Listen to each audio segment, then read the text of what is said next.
جیسے ہی وہ کمرے میں آیا تو میرا دل جیسے تھم سا گیا۔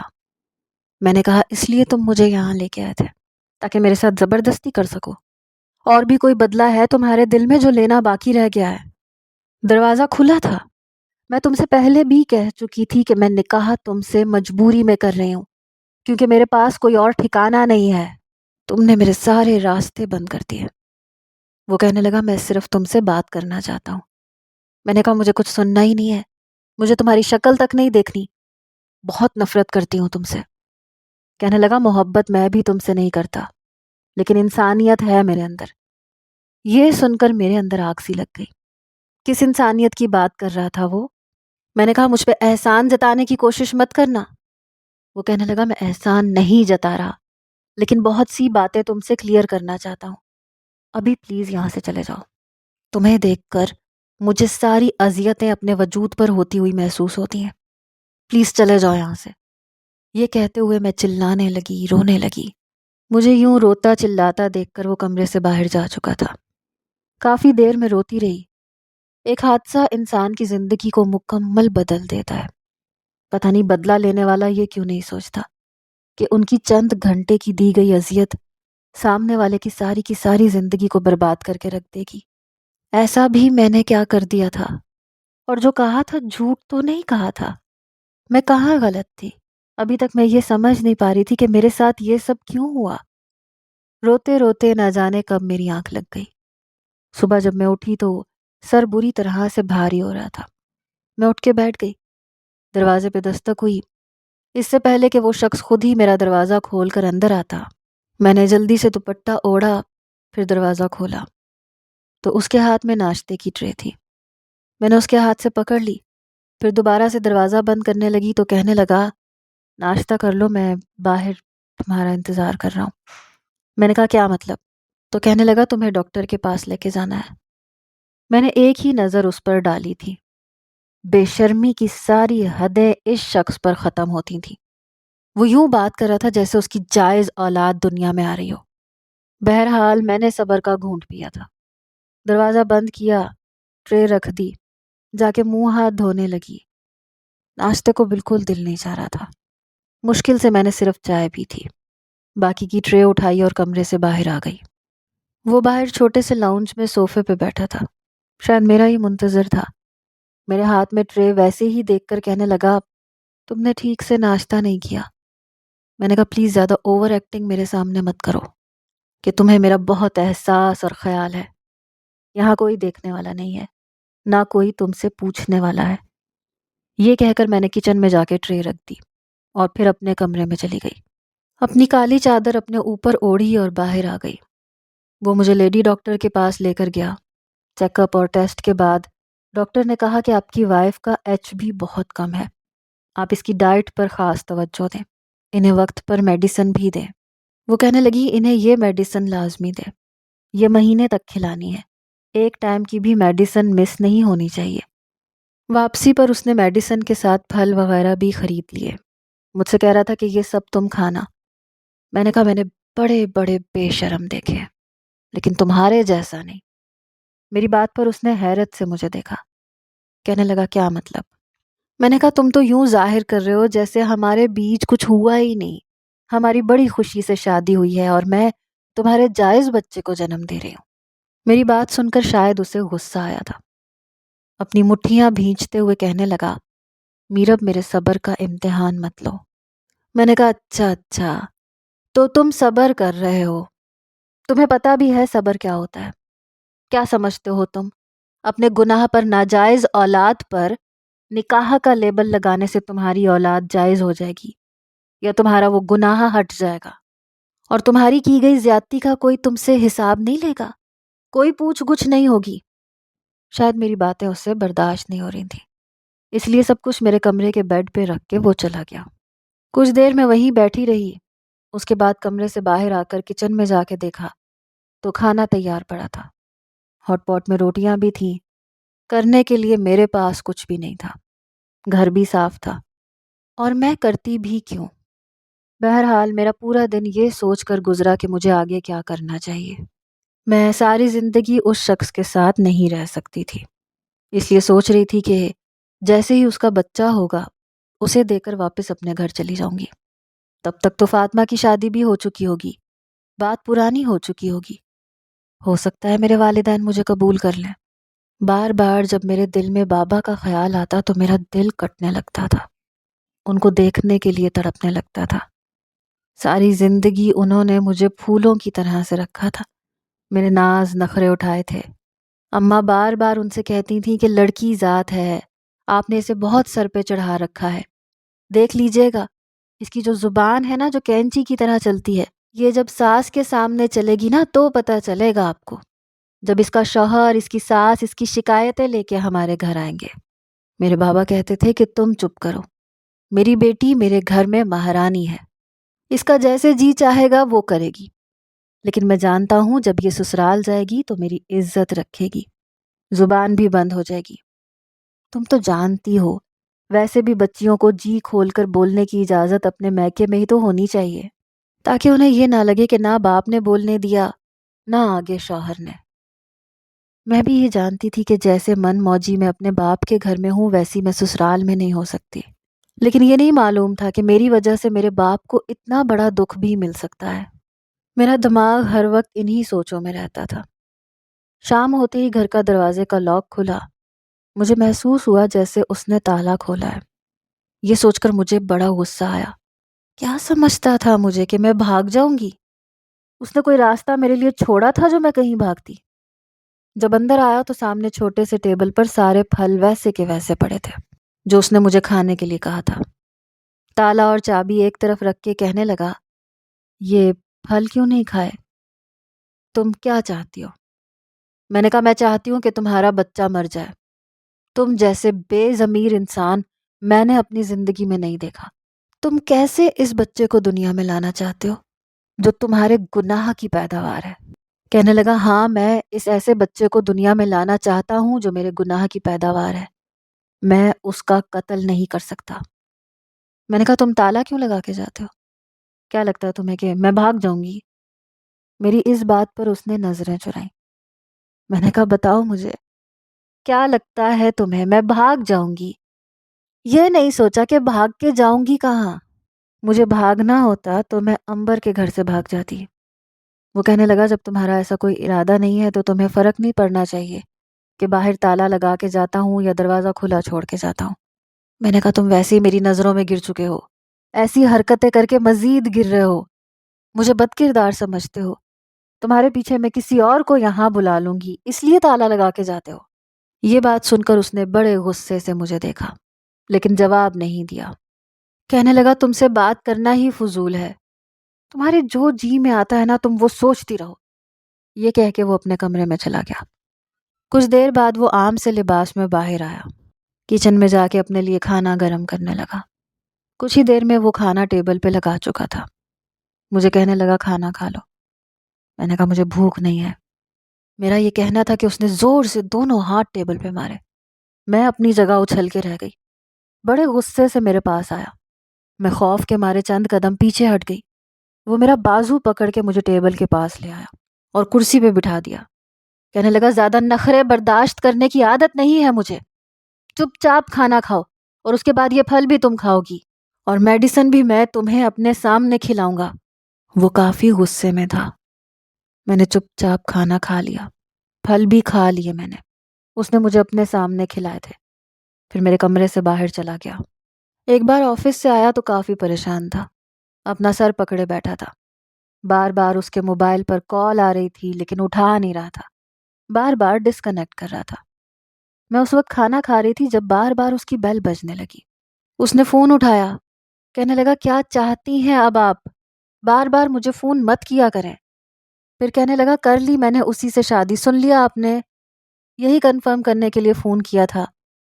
یہ کہہ کے اس نے فون بند کر دیا۔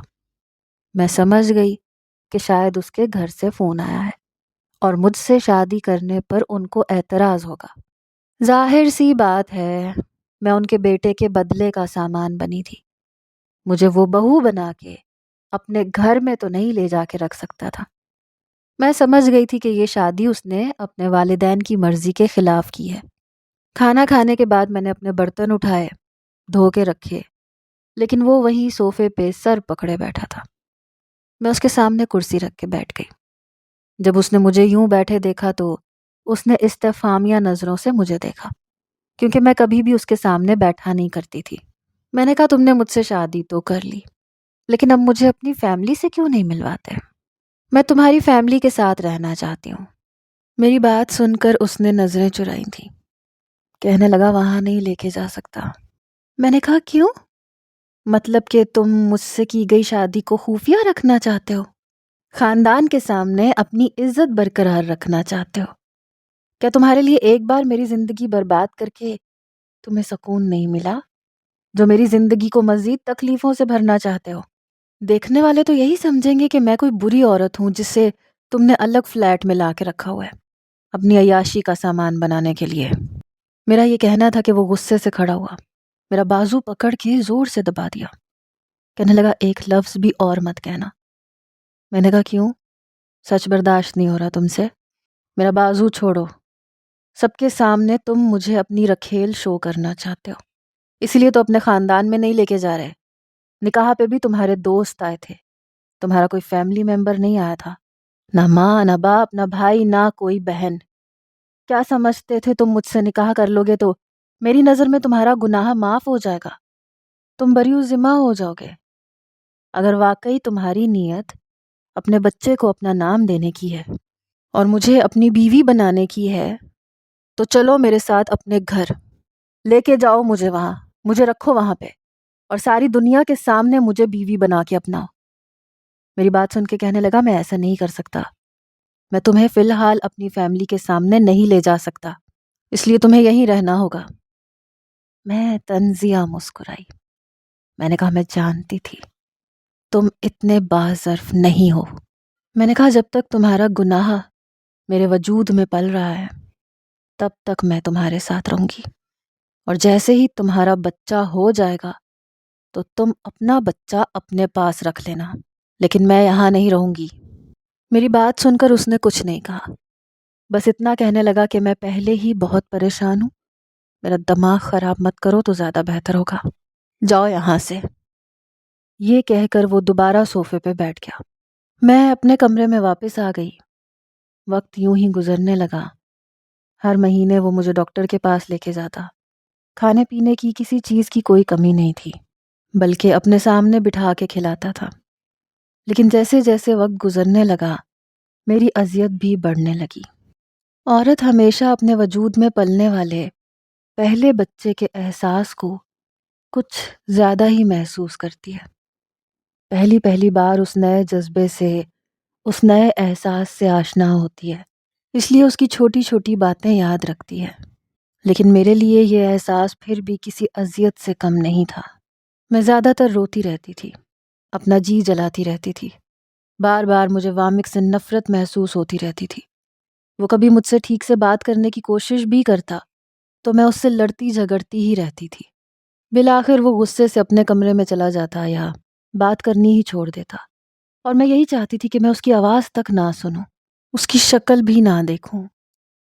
یہ 9 مہینے میں نے بہت بڑی اذیت میں گزارے تھے، لیکن ایک رات میرے پیٹ میں بہت زیادہ درد شروع ہو گیا۔ بڑی مشکل سے میں اپنے کمرے سے اٹھ کے باہر آئی۔ میں نے اس کا دروازہ بری طرح سے پیٹنا شروع کر دیا۔ وہ نیند میں تھا کیونکہ رات کے 3 بج رہے تھے۔ جیسے ہی اس نے دروازہ کھولا تو مجھے پسینے سے شرابور دیکھ کے کہنے لگا کیا ہوا تمہیں؟ میں نے کہا میرے پیٹ میں بہت درد ہو رہا ہے۔ یہ سن کر وہ مجھے فوراً سے ہاسپٹل لے گیا۔ گاڑی میں بھی میرے شدید درد کی ٹیسیں اٹھنے لگی۔ میں اپنی چیخیں روکنے کی کوشش کر رہی تھی۔ وامک ساتھ ساتھ میرا ہاتھ بھی پکڑ رہا تھا۔ پہلی بار ایسا ہوا کہ میں نے درد کی ٹیسوں کو برداشت کرتے ہوئے اس کا ہاتھ بہت زور سے پکڑا اور بہت زور سے دبا دیا، کیونکہ مجھ سے درد سہا نہیں جا رہا تھا۔ وہ کہنے لگا ٹینشن مت لو، بس تھوڑا سا سفر رہ گیا ہے۔ وہ کافی سپیڈ میں گاڑی چلا رہا تھا۔ اس کا ایک ہاتھ میرے ہاتھ میں تھا جسے میں درد کی شدت سے دبا دیتی، اور ایک ہاتھ سے وہ ڈرائیو کر رہا تھا۔ جیسے ہی ہاسپٹل پہنچے مجھے آپریشن تھیٹر میں لے جایا گیا۔ میں نے اس کے بیٹے کو آپریشن سے جنم دیا تھا۔ جب مجھے کمرے میں شفٹ کیا گیا اور مجھے کچھ ہوش آیا تو اس کا بیٹا اس کی گود میں تھا۔ وہ اسے پیار کر رہا تھا۔ پہلی بار میں نے اس کے چہرے پر مسکراہٹ دیکھی تھی، لیکن مجھے اس سے کوئی انس نہیں تھا۔ میں نے اپنی آنکھیں بند کر لیں۔ نرس کہنے لگی جیسے ہی آپ کی وائف کو ہوش آئے تو انہیں کچھ کھلا پلا دیجیے گا۔ وہ کہنے لگا جی ضرور۔ پھر نرس سے کہنے لگا ذرا مجھے یہ بتا دیں بچوں کو فیڈر کیسے پلاتے ہیں؟ اسے بھوک لگ رہی ہے، اپنی انگلیاں چوس رہا ہے۔ نرس نے اس کے سامنے ہی چھوٹا سا فیڈر بنایا۔ اسے بتانے لگی کہ اسے کیسے پلانا ہے، کیسے ہضم کروانا ہے۔ بھوک تو مجھے بھی لگ رہی تھی، لیکن میں آنکھیں بند کر کے ویسے ہی لیٹی رہی۔ بیچ میں ذرا ذرا سی آنکھیں کھول کے اسے دیکھتی جو اپنے بچے کو فیڈر پلا رہا تھا۔ بچہ فیڈر پیتے ہی سو چکا تھا۔ اس نے اس کا ماتھا چوما، اسے کاٹ میں لٹا دیا، پھر میرے پاس آ گیا۔ میں نے مکمل آنکھیں بند کر لیں۔ کہنے لگا مجھے پتا ہے تم سو نہیں رہی، جاگ رہی ہو، اٹھ کے بیٹھو میں تمہیں کھانا کھلا دوں۔ میں نے کہا مجھے کچھ نہیں کھانا۔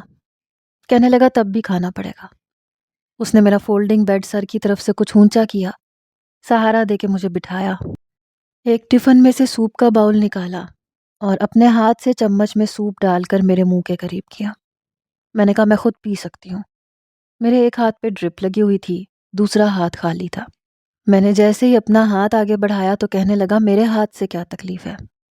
میرے ہاتھ سے پی لینے سے تمہارا کچھ بگڑ نہیں جائے گا۔ میں نے کہا مجھے اچھا نہیں لگتا جس انسان سے میں شدید نفرت کرتی ہوں اس کے ہاتھ سے کچھ کھاؤں۔ کہنے لگا نفرت کرنے سے کس نے منع کیا ہے؟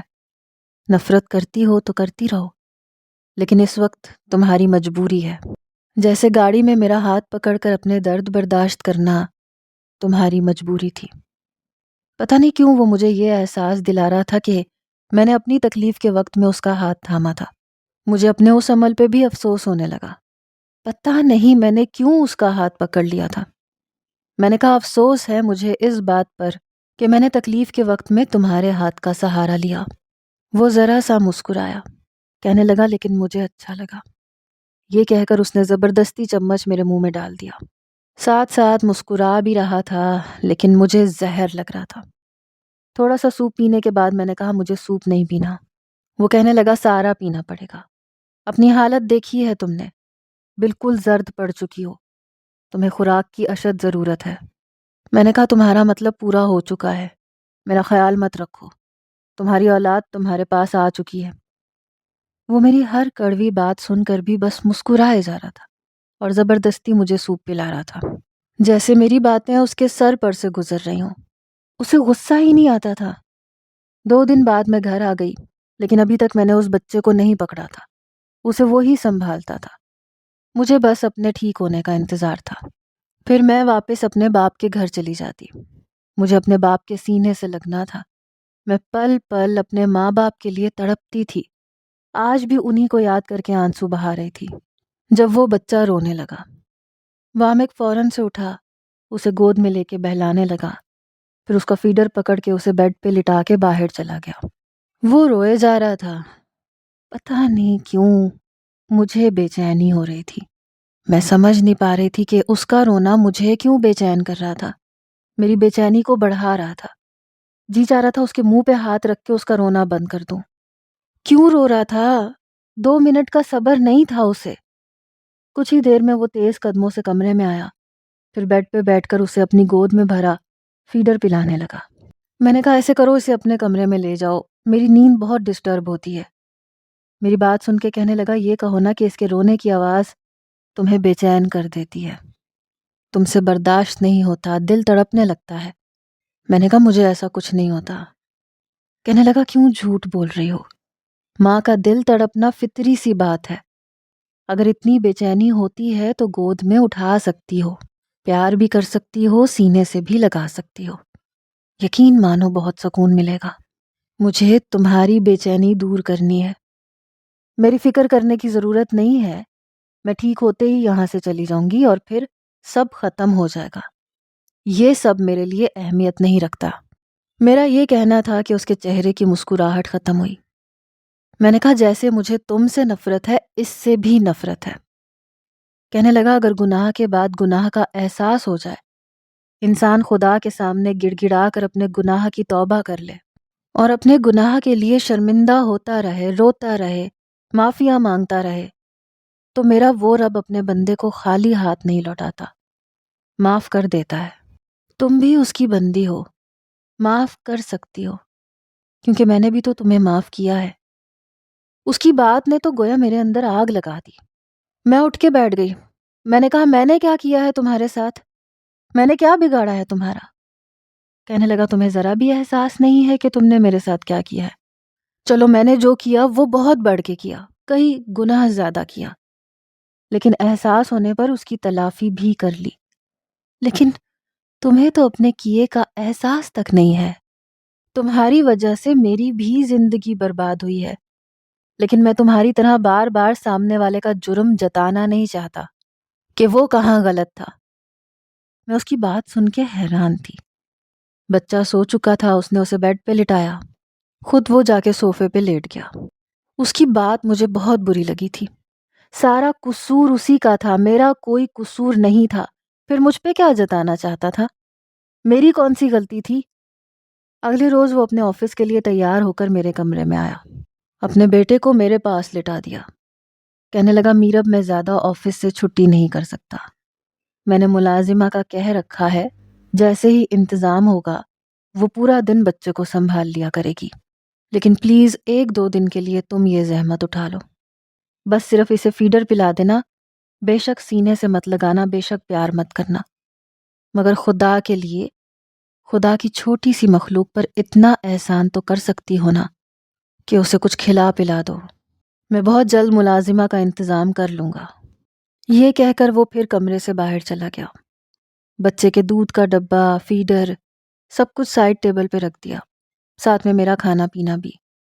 کہنے لگا تمہیں کسی چیز کے لیے کمرے سے باہر نہیں جانا پڑے گا، اور میڈیسن بھی پلیز ٹائم پہ لے لینا، ورنہ میں آفس میں بھی پریشان رہوں گا، اور پھر تمہیں بھی تو ٹھیک ہونا ہے نا، ٹھیک ہونے کے بعد ہی مجھ سے پیچھا چھڑوانا ہے، اس کے لیے تمہیں طاقت کی ضرورت پڑے گی، اور میڈیسن تمہیں جلد از جلد ٹھیک کر دے گی۔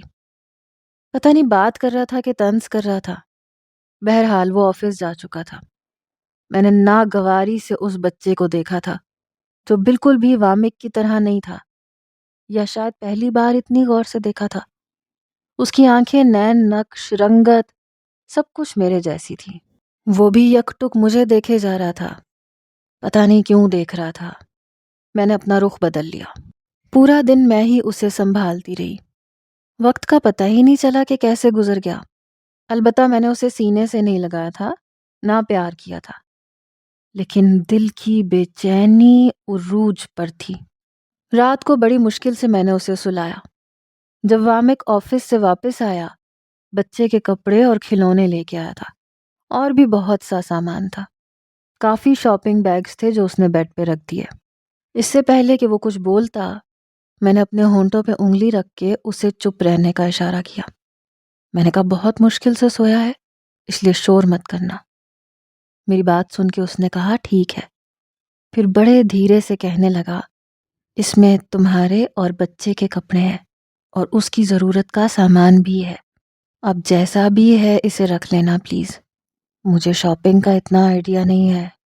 کہنے لگا کھانا میں بازار سے لایا ہوں، تم ہاتھ منہ دھو لو، میں کھانا تمہیں یہیں لا کے دے دیتا ہوں۔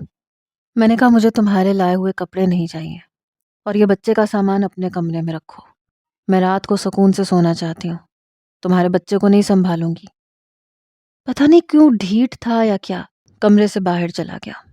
کچھ دیر بعد ٹرے میں کھانا لے کے آ گیا، کہنے لگا یہ کھاؤ، گوشت کا سالن تھا۔ میں نے کہا مجھے نہیں کھانا۔ کہنے لگا یہ تمہارے لیے ضروری ہے، تم ٹھیک ہوگی تو مجھ سے پیچھا چھڑواؤ گی نا۔ میں نے کھانا کھانا شروع کر دیا۔ 15 دن میں اب ٹھیک ٹھاک چلنے پھرنے لگی تھی۔ عجیب بات یہ تھی کہ وہ ملازمہ ابھی تک نہیں لایا تھا۔ میں جب بھی کہتی کہ ملازمہ کب آئے گی تو کہتا تھا انتظام کر رہا ہوں، ابھی بچہ چھوٹا ہے، اور پھر تم بھی اکیلی ہوتی ہو، ایسے الٹی سیدھی عورت کو تو نہیں رکھ سکتا نا، سوچ سمجھ کے رکھوں گا۔ میں نے کہا جلدی انتظام کرو، میں تمہارا بچہ نہیں سنبھالوں گی۔ کہنے لگا ہاں مجھے پتا ہے، پھر سیب کاٹ کے مجھے پکڑانے لگا، جلدی کرو مجھے نوفل کو بھی دیکھنا ہے، اب تو ویسے بھی میرے پاس نہیں آتا، اسے تمہارے ہاتھوں کی عادت ہو گئی ہے۔ میں نے کہا میں تو اسے نہیں پکڑتی۔ کہنے لگا ہاں لیکن پھر بھی پورا دن اسے سنبھالتی ہو نا، پیار نہیں کرتی وہ الگ بات ہے۔ ایک بار دوپہر کے وقت گھر کی بیل بجی۔ اس وقت تو کوئی بھی نہیں آتا تھا اور اب تو وہ تالا بھی لگا کے نہیں جاتا تھا۔ میں نے پوچھا کون ہے تو ایک نسوانی آواز سنائی دی۔ کہنے لگی میں ردا، دروازہ کھولو۔ میں نے دروازہ کھولا تو سامنے ردا تھی۔ میں اسے دیکھ کے آنکھیں جھپکنا بھول گئی۔ وہ فوراً سے میرے گلے لگ گئی۔ کہنے لگی کیسی ہو؟ میں نے کہا زندہ ہوں، دعا کرو مر جاؤں۔ پتہ نہیں کیوں میں اس سے شکوہ کرنے لگی۔ کہنے لگی اللہ نہ کرے تمہیں کچھ ہو، ہمیں نہیں پتا تھا وامک بھائی نے تمہیں کہاں رکھا ہے، پوچھ پوچھ کے تھک گئے، بتاتے ہی نہیں تھے، اب جا کے بتایا ہے تو میں تم سے فوراً ملنے آ گئی۔ ابھی 1 ہفتہ پہلے میں لاہور سے آئی ہوں۔ لاہور میں بھی تھی تو وامک بھائی سے فون پہ یہی بات کرتی تھی کہ میری میرب سے بات کروا دیں۔ وہ بہت سارے تحفے لے کے آئی تھی۔ سامنے کورٹ میں پڑے نوفل کو لیٹے دیکھ کے اس کے پاس آ گئی، اسے گود میں بھر لیا، پیار کرنے لگی۔ کہنے لگی یہ تو بالکل تمہارے جیسا ہے۔ میں نے نظریں چرائی تھیں۔ میں نے کہا ہاں لیکن مجھے اس بچے کی کوئی خوشی نہیں ہے، میں اسے صرف مجبوراً سنبھال رہی ہوں، مجھے یہ اچھا نہیں لگتا۔ میری بات سن کر اس نے گہری سانس لی، نوفل کو چوما، پیار کیا، پھر کورٹ میں لٹا دیا، پھر میرا ہاتھ پکڑ کر مجھے اپنے ساتھ صوفے پہ بٹھا لیا۔ کہنے لگی میں جانتی ہوں وامک بھائی نے جو کچھ تمہارے ساتھ کیا غلط تھا، لیکن ان کی جگہ کوئی بھی ہوتا تو شاید یہی سب کرتا۔ تم نے بھی تو ان کی بات نہیں سنی تھی، ایک بار ان کی بات سنتی تو وہ غلط نہیں تھے۔ تمہیں نہیں پتا تمہارے اس الزام کی وجہ سے ان کے ساتھ کیا ہوا۔ میں نے کہا کیا مطلب الزام؟ تمہیں اپنے کزن کی حرکتیں نظر نہیں آئی تھیں؟ کہنے لگی ایک بار سن تو لیتی تو یہ سب نہ ہوتا۔ تمہارا پتہ ہے کیا مسئلہ ہے، تم بنا سوچے سمجھے جو دل میں آتا ہے بس بولتی چلی جاتی ہو، سوچتی نہیں، سامنے والے کی سنتی بھی نہیں۔ میں نے کہا ردا میں تمہاری بات سمجھ نہیں پا رہی، اور افسوس مجھے اس بات کا ہے کہ اس شخص کو میرے سامنے اچھا ثابت کرنے کی کوشش کرنے کے لیے آئی ہو تم، جس کو تم بھی اچھے طریقے سے جانتی ہو کہ اس نے کیا کیا تھا۔ وہ کہنے لگی کیا کیا تھا؟ بتاؤ مجھے۔ واش روم میں تمہارے ساتھ کوئی غلط حرکت کی تھی، تمہیں چھوا تھا، تمہارے قریب آیا تھا، کچھ غلط کیا تھا تمہارے ساتھ، کیا کیا تھا؟ اس کی بات سن کر میں چپ سی ہو گئی۔ وہ کہنے لگی واش روم کا دروازہ بند تھا، تم تھیں یا وہ تھا، اس نے کچھ کرنا ہوتا نا تو وہ تمہارے ساتھ کر چکا ہوتا، اور پھر تم بولنے کے قابل بھی نہ رہتی۔ میرا بعض اوقات جو چیزیں ہمیں نظر آتی ہیں وہ سچ نہیں ہوتا، اس لیے سامنے والے کو بھی کہنے کا موقع دینا چاہیے، اور میں تمہاری عادت سے اچھی طرح واقف ہوں۔ تم شروع سے صرف اپنی بات کہنے کی عادی تھی، سامنے والے کی سنتی ہی نہیں تھی۔ بس تم نے وامک بھائی کے ساتھ بھی ایسے ہی کیا تھا۔ جس دن تم لوگ ڈانس کر رہے تھے انہوں نے تم لوگوں کو نہیں دیکھا تھا، بلکہ گھر کے ملازمین اور ڈرائیور چوکیدار یہ سب مل کے دیکھ رہے تھے۔ جیسے ہی وہ اپنی والدہ کا فون سننے کے لیے باہر آئے تو سب بھاگتے ہوئے باہر کی طرف چلے گئے۔ وامک بھائی نے توجہ نہیں دی کہ وہ یہاں کیا کر رہے تھے، وہ اپنی والدہ سے فون پہ بات کر رہے تھے اور تم آ گئی۔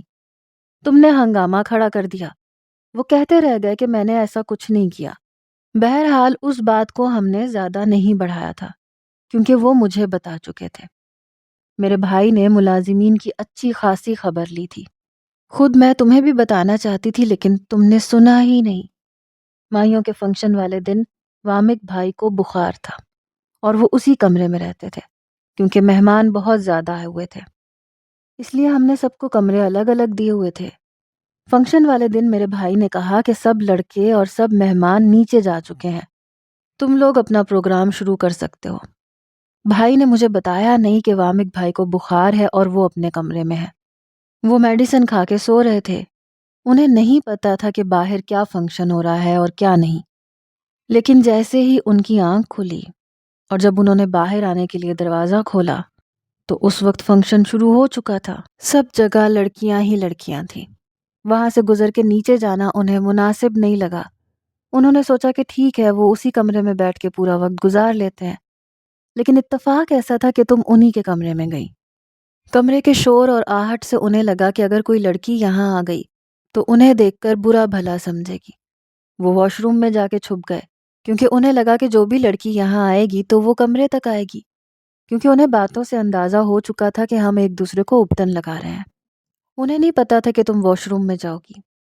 جیسے ہی تم واش روم میں گئیں، دروازہ بند کیا تو ان کے پاس بھی باہر جانے کا کوئی راستہ نہیں بچا، اس لیے وہ باتھ ٹب میں کھڑے ہو گئے جس کے آگے پہلے سے ہی پردہ موجود تھا، لیکن وہ پھر بھی بے حد پریشان تھے۔ سچویشن کچھ ایسی تھی کہ ان کو بھی سمجھ میں نہیں آ رہا تھا کہ انہیں اس وقت کیا کرنا چاہیے اور کیا نہیں۔ اتفاق ایسا تھا کہ تم نے انہیں دیکھ لیا اور ایک تماشا سا لگ گیا۔ شاید انہوں نے تمہیں کہا تھا کہ پہلے ان کی بات سن لو، یہ تماشا کریٹ مت کرو، بہت مسئلہ ہو جائے گا، لیکن تم نے نہیں سنا، باہر آ کے شور مچا دیا۔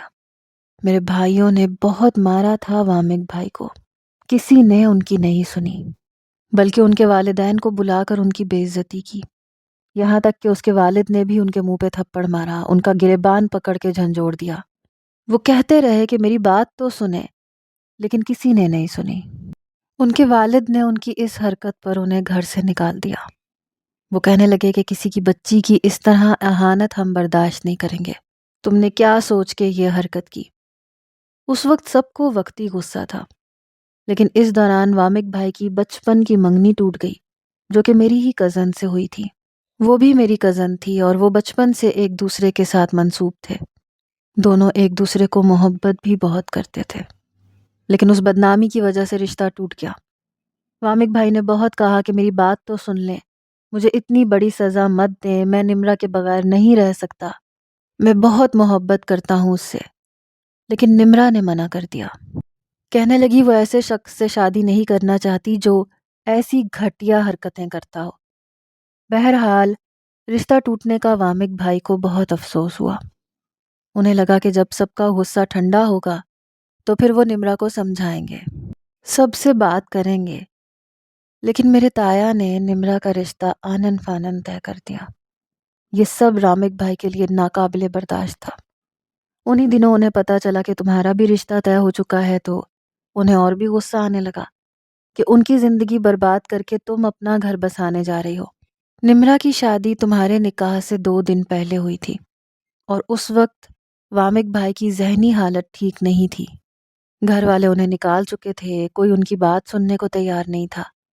اپنے ایک دوست کے فلیٹ پہ وہ رہ رہے تھے اور اس سب چیز کا قصوروار وہ تمہیں سمجھتے تھے، اس لیے انہوں نے جو کچھ تمہارے ساتھ کیا غصے میں، پاگل پن میں کیا۔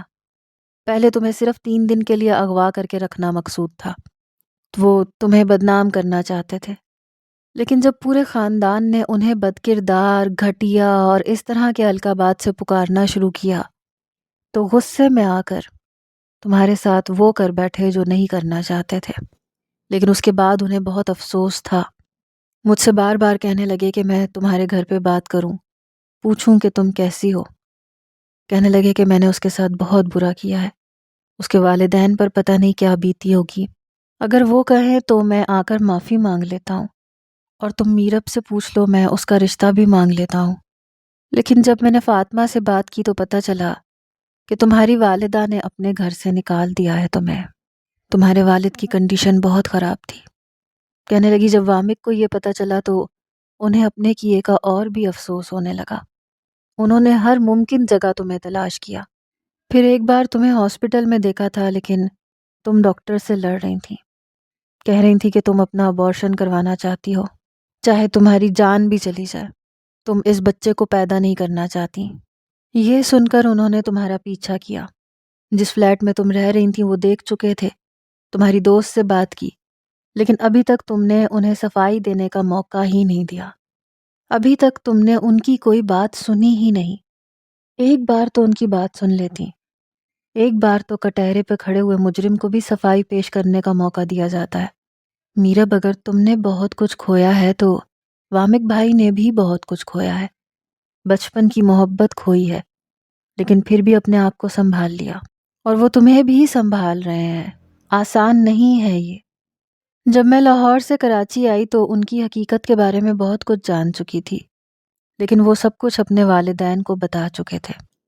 ان کی والدہ نے ساری بات سننے کے بعد یہ کہا تھا کہ قصور اس لڑکی کا بھی ہے، اسے بات سننی سمجھنی چاہیے تھی، فوراً سے اتنا بڑا الزام نہیں لگانا چاہیے تھا، لیکن جب انہوں نے تم سے شادی کی خواہش کی تو ان کی والدہ نے منع کر دیا، اس کے باوجود انہوں نے تم سے شادی کی۔ کیونکہ تمہیں تنہا نہیں چھوڑ سکتے تھے، کیونکہ تم ان کی وجہ سے بے گھر ہوئی تھی۔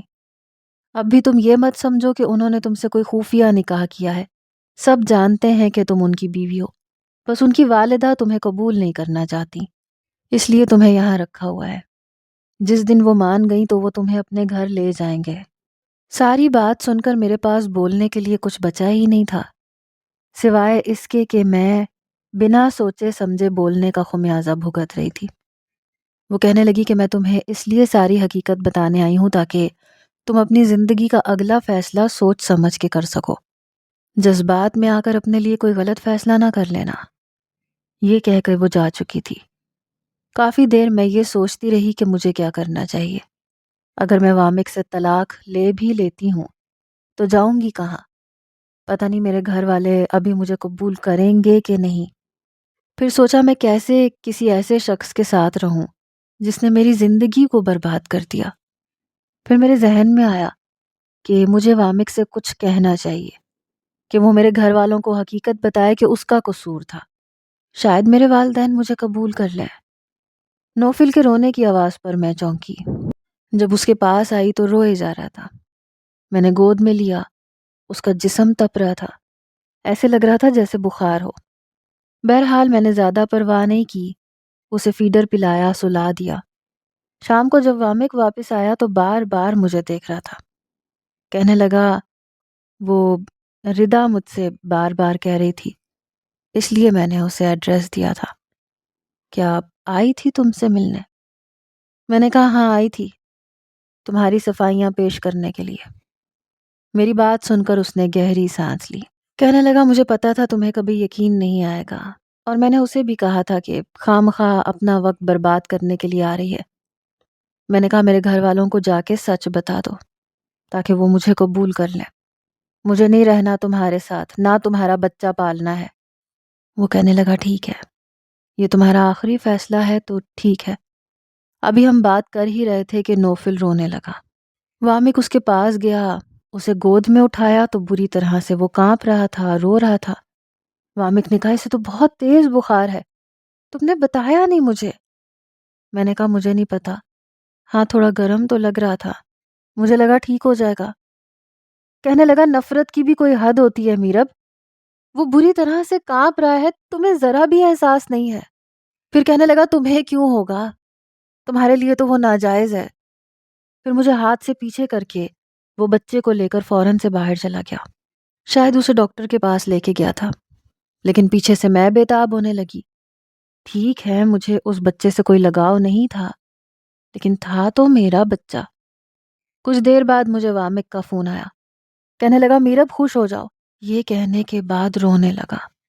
میری تو جیسے جان نکل گئی۔ میں نے کہا کیا ہوا ہے وامک، نوفل کیسا ہے؟ کہنے لگا نمونیا کا اٹیک ہوا ہے، سانس نہیں آ رہا اسے۔ تم نفرت میں اتنی آگے بڑھ سکتی ہو کہ اپنے بچے کی جان لے سکتی ہو، میں سوچ بھی نہیں سکتا تھا۔ میری آنکھوں سے آنسو بہ رہے تھے۔ میں نے کہا ایسا نہیں ہے۔ کہنے لگا فون تو کر سکتی تھی، بتا تو سکتی تھی کہ اس کی طبیعت ٹھیک نہیں ہے۔ اگر اسے کچھ ہو گیا نا میرب، میں تمہیں کبھی معاف نہیں کروں گا۔ وہ جس ہاسپٹل میں تھا میں بھاگی دوڑی وہاں آ گئی۔ اپنے بچے کو وینٹیلیٹر پر دیکھ کر میری جان نکلی۔ ڈاکٹر اسے انجیکشن لگا رہے تھے۔ مجھے لگا جیسے کسی نے میرے وجود سے میری روح کو کھینچ لیا ہو۔ میں رونے لگی۔ میں نے کہا میرے بچے کو کچھ نہیں ہو سکتا۔ میرے یوں بلک بلک کے رونے پہ وامک مجھے حیرت سے دیکھنے لگا۔ میں وضو کر کے ایک کونے میں نماز پڑھنے لگی، رو رو کے دعائیں مانگنے لگی کہ مجھے معاف کر دے پروردگار، میرے بچے کو کچھ مت کرنا۔ میں نہیں اس سے نفرت کرتی، نہ اب اس کے ساتھ برا سلوک کروں گی۔ مجھے ایسی آزمائش مت دکھانا۔ اولاد کی تڑپ کیا ہوتی ہے شاید اس وقت مجھ سے زیادہ اور کوئی نہیں جان سکتا تھا۔ 1 گھنٹے کے بعد میرے کندھے پر کسی نے ہاتھ رکھا۔ میں نے پلٹ کے دیکھا تو وامک تھا۔ کہنے لگا وہ خطرے سے باہر ہے۔ میں نے شکرانے کے نفل ادا کیے، اٹھ کے کھڑی ہو گئی۔ اس سے پہلے کہ وامک وہاں سے جاتا میں نے اس کا ہاتھ پکڑ لیا۔ میں اس کے ساتھ لگ گئی۔ میں نے کہا مجھے معاف کر دو۔ یہ کہتے ہوئے میں رو رہی تھی۔ اس نے میرا کندھا تھپ تھپایا۔ کہنے لگا میرے دل میں تمہارے لیے کوئی نفرت کا جذبہ نہیں ہے، بھول جاؤ جو ہو چکا، بس جو بچا ہے اس میں خوش رہنے کی کوشش کرو۔ 4-5 دن کے بعد نوفل کو کمرے میں شفٹ کر دیا گیا تھا۔ کمرے میں آتے ہی میں نے اسے اپنے سینے سے لگایا تھا اور پھوٹ پھوٹ کے روئی تھی۔ نرس مجھے دیکھ کے حیران تھی، کہنے لگی اب تو کافی بہتر ہے، آپ کیوں رو رہی ہیں؟ میں سوچوں میں گم تھی، پیار کر رہی تھی، کبھی اس کے نازک ہاتھوں کو چوم رہی تھی۔ اسے سینے سے لگائے مجھے ایک الگ ہی سکون سا ملا تھا۔ واقعی وامک ٹھیک کہتا تھا، تمہاری بے چینی، چڑچڑاپن سب ختم ہو جائے گا جب تم اپنے بچے کو سینے سے لگاؤ گی۔ کچھ دنوں میں نوفل بالکل ٹھیک ہو کر گھر آ چکا تھا۔ میں نے اپنا رویہ بھی وامک سے ٹھیک کر لیا تھا۔ ایک بار وہ مجھے اور اپنے بچے کو میرے والدین کے گھر لے کے گیا۔ بات کافی پرانی ہو چکی تھی۔ میرے والد مجھے دیکھ کر مجھے اپنے ساتھ لگانے لگے۔ وامک نے ساری سچائی انہیں بتا دی، لیکن قصوروار خود ہی کو ٹھہرایا۔ میرا کوئی عیب، کوئی برائی نہیں بتائی۔ یہ نہیں بتایا کہ میری وجہ سے اس نے کیا کھویا، لیکن معافیاں مانگ کر یہ کہنے لگا کہ میرے کیے کی سزا اپنی بیٹی کو مت دیں، بے شک مجھ سے بدلہ لے لے۔ میرے والد نے کہا کہ بات پرانی ہو گئی، اب تم نے اسے اپنا لیا یہی بہت ہے، ورنہ اپنی اہانت کا بدلہ تو لڑکے لڑکیوں سے ایسے ہی لیتے ہیں، لیکن دوبارہ انہیں اپناتے نہیں ہیں۔ میرے والد کا اب بھی رویہ وامک سے کھچا کھچا سا رہتا ہے۔ وہ اب بھی اسے اچھا نہیں سمجھتے، اور وامک نے بھی سچ بتانے سے مجھے منع کیا ہے۔ کہتا ہے کہ وہ تمہیں بہت پیار کرتے ہیں اور میرے لیے یہی کافی ہے۔ لیکن میں سوچتی ہوں کہ لڑکیوں کو سوچ سمجھ کر بات کرنی چاہیے، کیونکہ ہر بار وہی نہیں ہوتا جو نظر آتا ہے۔